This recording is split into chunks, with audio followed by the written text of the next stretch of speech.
बच्चों, मैं सभी लोगों को आप सभी लोगों को हार्दिक नमस्कार करता हूँ कि मैं केवल एक ही बात कहना चाहता हूँ कि हमारे देश की जो शिक्षा नीति जो है, वह दोहरीकरण को लेकर के एकीकरण होना चाहिए।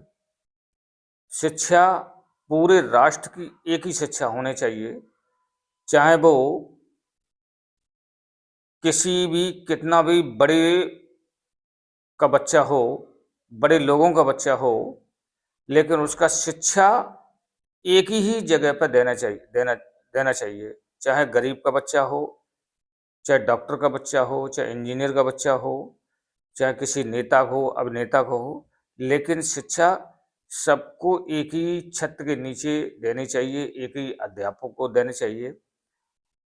शिक्षा ये जो दोहरीकरण जो नीति चल रही है, ये हमारे देश के लिए विनाशकारी चल रही है। इससे हमारे देश में बहुत सारी समस्या पैदा हो सकती हैं।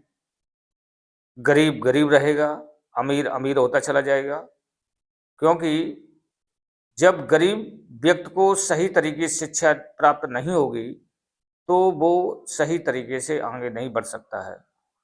मेरे प्यारे बच्चों, आप सभी लोग जानते हैं, शासन से भी मैं अनुरोध करता हूं कि इस चीज पर, इस शिक्षा पर आपको सोचना चाहिए कि जब आप उस कुर्सी पर बैठे हुए हैं, हमारे अधिकारीगण से भी निवेदन है कि शिक्षा का एकीकरण करने के लिए आप लोग योजना बनाइए, और जिससे सभी बच्चे बहुत अच्छी ऊंचाइयों तक पहुंचे।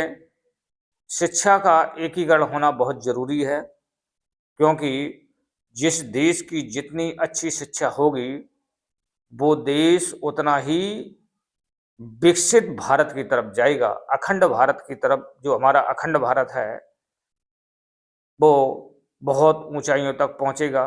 अगर दोहरीकरण शिक्षा है, तो हम लोगों के बीच में नींव पड़ती चली जाएगी, और गरीब गरीब होता चला जाएगा, और अमीर अमीर होता चला जाएगा।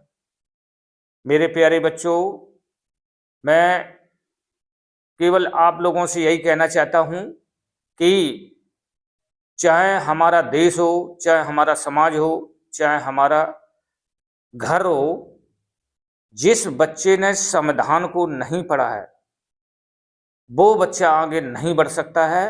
शिक्षा, क्योंकि शिक्षा से ही संविधान बना है, और संविधान से ही हमारा देश चलता है।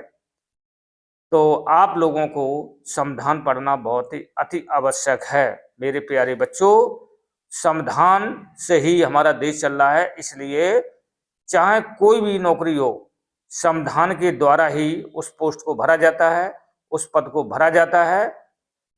मैं आपसे बार बार कहता हूं कि बहुत सारे कंपटीशन में या यूपीएससी में संविधान से संबंधित निश्चित क्वेश्चन पूछे जाते हैं। आप समय को बर्बाद न करते हुए आप संविधान का अध्ययन जरूर करें। जय भारत। नमस्कार जी सर।